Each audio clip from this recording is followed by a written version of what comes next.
Hello and welcome to the Fantasy Foot Bros podcast, brought to you by the Shell Corporation, with your host, the three-time championship winning coach of The Walking Dead, Nick Young, and the most jacked fantasy owner to ever play the game, coach of the Timmy Titans, Tim Young. Now, let's get into some fantasy talk. Hello and welcome in to another episode 2 of the Fantasy Foot Bros podcast. Today, we're speaking about the probably one owner who trades the most in the league and is active on the... He set the record. I think I may have set the record. I was looking at the transactions. Oh, okay. And I'm up to 116 total in the league. But that's also with free agency. I couldn't look at trades. But Mr. Ed himself, Team EJM, we're talking about you today. And I love him as an owner when it comes to trades. But you know what I hate about his team? The fact that it doesn't have a team name. Yeah. So... He's not the only culprit in our league. But no. That is annoying. But he's the only one I have a Genie wish for. So, the infamous Genie wish. On Ed's bachelor party, I earned 3 of these. The first one I used to never be tickled again. Yes, I had to use a Genie wish just to never be tickled by another adult man in an office setting. The second I'm using for Ed to change his team name. So, that is a solid use of a Genie card. I came up with the fantasy brokers. He's always brokering deals, always making moves. So, do you have any suggestions from your end or anything that you think we could change it to? No, I want to give Ed free reign to do whatever he wants with that name. Well, which is a dangerous thing to do, but... I'd like to see it too, so it has to be done before draft day. Ed, you need to select a team name. Anyone, if you have suggestions for Ed, shoot them into the Sleeper app. But Genie Laura wish... came up with the team name pretty quickly last year. She did. Football team's great. That was a great name. It's so generic, but it's funny. It's relevant. It works. Yeah. So, Ed, it's on you now. Yeah. Getting into his team, I had a tough time trying to figure out who I thought the best keepers were. It really came down to really 2 players that I thought kind of separated them from the rest. And unfortunately, they were both players that I traded to Ed last year, and they should have been on my team. So the 2 players I have is Ryan Tannehill and Lamar Jackson as my 2 keepers. Going into the draft having 2 starting quarterbacks, it's going to be very important in our league, especially if we increase the points to 6 points per touchdown. So I think that's where the value is going to come in. Lamar Jackson as his second round pick, and then Tannehill at the 8th pick, or 8th round pick. So Tannehill's a really interesting one. He actually, when I was first looking at Ed's list of keepers, I didn't have Tannehill pegged. I've never been big on Tannehill. Oh, he's going to be great this year. You kidding me? With Julio there, AJ Brown, top 5 receiver this year for sure, and now adding Julio on the other side. Tough to argue that he won't have a great year. I've just never been big to Tannehill, and I passed over him, and that was something that my NAV score showed me that I was too low on Tannehill's value. So I had it much closer to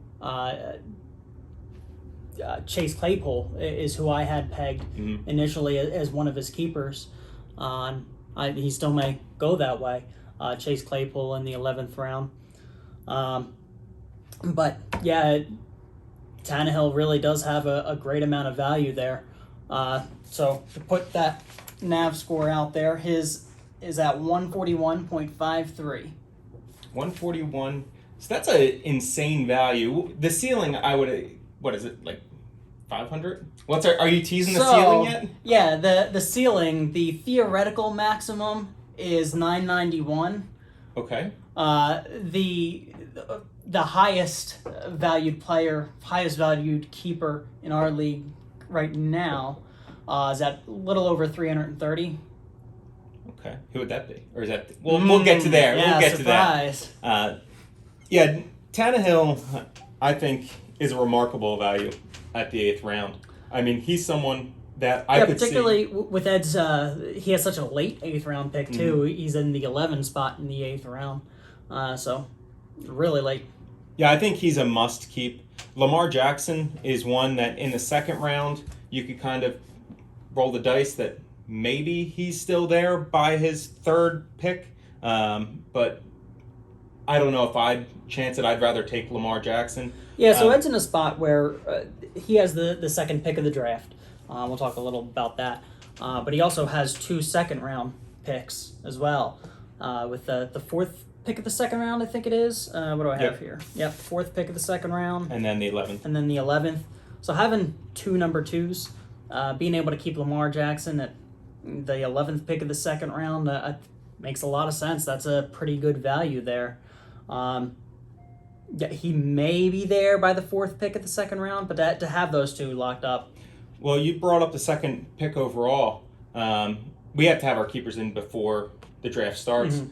But if Lombardi Trophy takes Christian McCaffrey at number 1, do you take Patrick Mahomes at number 2 as a potential trade, or do you just avoid that completely and just go for a Kamara or something assuming like Ed that? keeps 2 quarterbacks, that would be an interesting scenario if He loves to trade. So does he start out the year or just trade back since he has 2 starting quarterbacks already? Does he trade back and let someone else try and trade up to get that number 1 pick? Maybe. I think that in that 2nd spot, if McCaffrey goes first, he does still take Mahomes and has 3 quarterbacks, and he knows the value of a trade. He's not afraid to move Mahomes before the season starts, and or any of the others, really.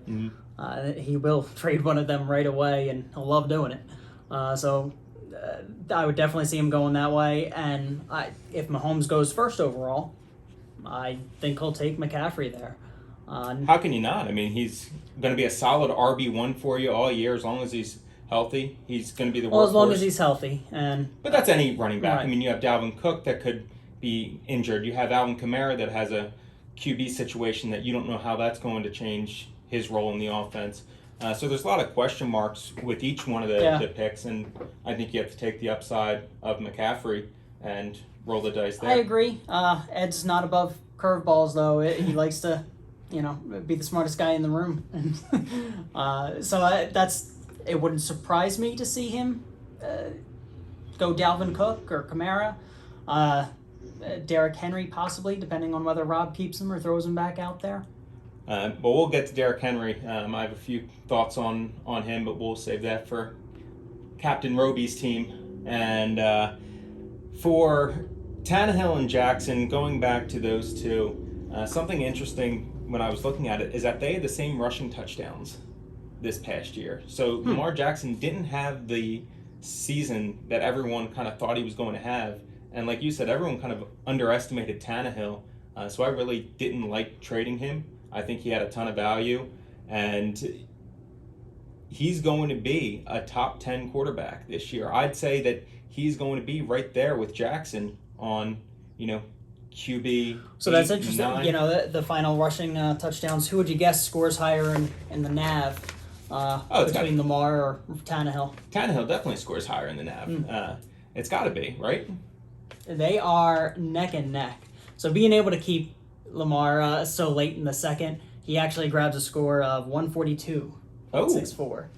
So, yeah, they are just over a point separation there. I would think that'd be pretty greater with how getting Tannehill in the 8th, but I think at the end of the season, they're going to be pretty close to one another. So we'll see how that turns out. I do think it's a bit of a bounce back year for Lamar. I see him playing better for sure. Yeah, I can't play too much worse based on his skill level and rushing. I think that it's naturally just going to happen for the team. Looking at his other keepers, he has a ton of 11th round keepers that he could have. Yeah. And doesn't even have an 11th round pick. I was going to point that out. Yeah, so he does not have an 11th round pick, which hurts the value of some of these guys for sure. I was going to ask if that was incorporated into your NAV, if it goes by the draft position or the actual So keeper value. the NAV calculates what it would be worth to Ed's team, what Ed would see in value by keeping it in the position that he is. But I can quickly adjust it, and I did that both ways. So right now Chase Claypool has a NAV of 78, being able to keep him in the 10th round. Ed has the number 11 pick of the 10th round. If he were to grab an 11th round pick, that NAV jumps all the way up to 88. Which 78 to 88 isn't a huge difference, but it makes it just as valuable as keeping AJ Brown in the 4th or CD Lamb in the 6th. It's right on par with a lot of other guys that are probably going to be keepers. If I was in Ed's position, I would look to deal Claypool and try and get someone else and move up a slot, trade him for an 8th round pick to cover the Tannehill pick, try and get another one and have someone get Claypool at an 11 potentially. I don't think you'd see that. So right now, Claypool is he's being drafted around the 7th to 8th round anyway. So I don't think you'll see somebody throwing an 8th to go trade him to be able to keep him in the 11th. And you got to lower that asking price, Ed. You have to think not only this year getting it at the 11th, but then the following year getting it at the 9th. And if Claypool has a breakout second year, he could be going in the 2nd or 3rd round. So you're getting that contract. I'm not a believer for the future. in Ben. He seems to be sliding back, Big Ben. He just had that Tommy John surgery. He's good now. Maybe. And if he has a resurgence this year, then yes, Claypool will be worth that. But if he continues his decline, if we're getting a Drew Brees situation where his arm is just a ghost of his former arm, then does Chase Claypool's value keep going up? It's good. I don't like the uncertainty around it, and I won't be targeting Claypool. What about Johnson or Juju over Claypool? Which one of those three would you target first in the draft? Yeah, Deontay Johnson or Juju. I think Juju, he has an average depth of target super short. I hate everything about this. But go ahead. Yeah, I mean, with the situation, this is Ben Roethlisberger's team. He will be the quarterback all of 2021, barring an injury.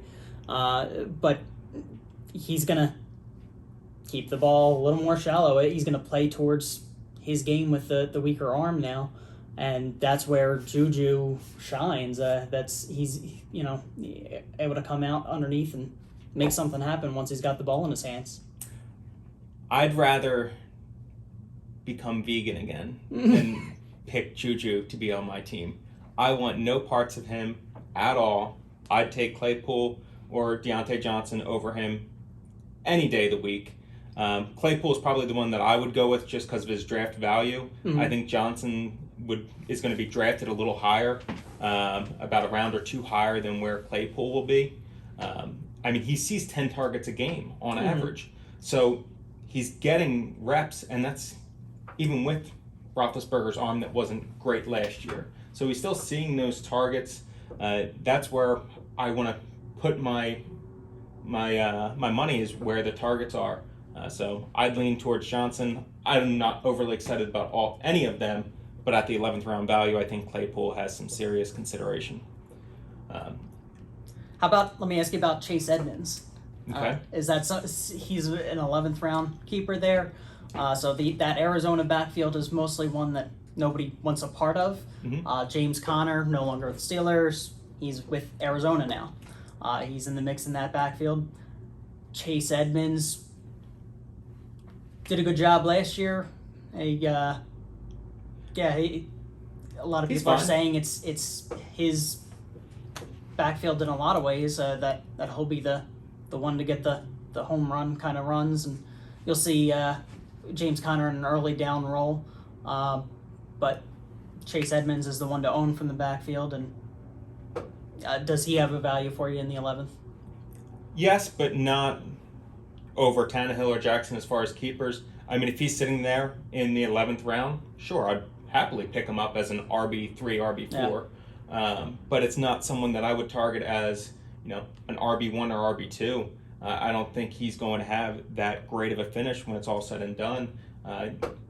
He's going to be in the top 30 of running backs, which again is great at the 11th round value, but I can't see it being, a playmaker all year long. He's not going to be the workhorse. He's going to get split carries. Kyler Murray's going to get some red zone carries and take away some rushing touchdowns from him. Yeah, so Kyler Murray on the goal line will definitely vulture some touchdowns himself. So I just don't think it's someone that I would keep versus everyone else on his team. Yeah, I agree. What about DJ Chark? Do you think he's done, or is he still a top 24 receiver? I like DJ Chark. I know you do. You have a soft spot for him, but and Trevor Lawrence there. That's I definitely want a piece of DJ Chark on my roster, but his keeper value was right about where he's probably going to be drafted anyway in the 9th round. So his NAV score is a 17. So the closer to 0 that you get, the closer you are to where you're actually being drafted. So it's barely a value to keep DJ Chark in the 9th there.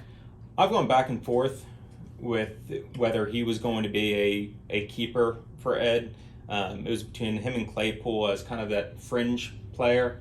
And so Claypool much more valuable on my score. Yeah, way more valuable. And I think even though it's, could be a third wide receiver on the Steelers offense versus a number 1 receiver, number 2 receiver on the Jaguars, I just think that with a first-year quarterback, new coach, you don't know what their offense is going to look like. They definitely want to pass, that's for sure. But I just don't know if Chark is going to be the passing option or what kind of chemistry they're going to have. The chemistry that you're getting with Claypool and Roethlisberger. We saw it last year. They connected on a ton of deep balls. I don't think Chark makes the top 24 in receivers this year. I think he's going to be a good role player, but I think he's going to be one of those more hit or miss, kind of like a Russell Gage from this past year. He'll give you some good games. I wouldn't surprise me if week 1 they come out against Houston and light it up, and DJ Chark looks like, DeAndre Hopkins. Yeah. Trade him high if you have him, but if not, I wouldn't go chasing after him. But we'll see what happens there. So Ed has every single one of his picks in the first 10 rounds. That's incredible. Right. Yeah, he's done after his 11th pick or his 10th pick, his 10th round pick. Pick number 11 in the 10th round, which is crazy. Yeah, he'll be done super early. He 2 second-round picks, 2 fifth-round picks. He's set up nicely to have a good draft here, especially with his keepers being quarterbacks, probably. Not having to worry about a quarterback position and really able to attack everything else. He's going to be set up quite nicely. Who do you like for him in the 2nd round? Who do you think he grabs with that 4th pick at the 2nd round? Who do you think's there for him? It's so hard to say because it depends on... There's a lot of picks before that. Yeah, and with all the other keepers of who people keep, but I would lean towards like a Joe Mixon or something like that. I think with the Bengals getting another receiving threat, their running game's going to open up a little more. Joe Burrow, year 2. We've seen quarterbacks make a huge leap in year 2. So I think that's all going to contribute to Joe Mixon having a little bit of a bigger year. Maybe someone that I would target, but it all depends on who he takes at number 1. Joe Mixon is somebody that keeps burning people in our league. But I like Joe Mixon this year. Yeah, that's Giovanni Bernard is gone. He's not going to be taking those 3rd down passes kind of thing. He's in Tampa Bay now. But yeah, Mixon is one that I could absolutely see him grabbing there. I think that he'll grab a name if Kelsey is still there. I kind of assumed that Kelsey would be going in the 1st round. Right now, Kelsey's going probably around the 8th. I was going to say 7th or 8th pick. Yeah. I mean, looking at where the keepers are, that's where I am running through my mock draft in my head. But he's also big rookie guy. That's I think Najee Harris there. if Najee's there, that's the way Ed goes, I think. I think that's a really good one. Personally, I'd like to try and wait to get a player like him until the third round to see if I could keep him for a first the next year. I don't know if he would drop that far, Right. But that would be the kind of strategy that I would have. But There also won't be a lot of receivers off the board at that point. He may go, one of the number 1 or 2 receivers there, and yeah, I think there's a lot of interesting names that are going to be on the board. We'll have to see where that plays out, but I can almost guarantee that Tannehill and Jackson will probably be gone from the quarterbacks. This good old Ed, or whatever team name he picks, is going to be keeping them. So that's about all I have for Ed's team. The outlook, as I said during Lombardi Trophies episode, Ed's coming in at third in the division, even with quarterbacks that look like they're stacked. Could possibly get CMC on there too, Kamara, whoever it may be. I think he's going to be dealing one of them soon in the year. He's going to end at 6 and 7, and yeah, that's my guess. well, there's 14 games, so Well, 6 and 7 is where right. where I'm Yeah, at. he's gonna skip a week. Yeah, he took a bye week. New for this year's 14 Yeah. weeks. Yep. 7 14 and games. 7. Yeah, there you go. But yeah, so division, Brian Zerbel and Laura and Eddie. I do believe that he's gonna do better than what you're saying. I think that it's gonna be a good year for Ed. Yeah, we'll see if he trades himself out of a winning roster. Ed has a bad habit of trading for the future and not.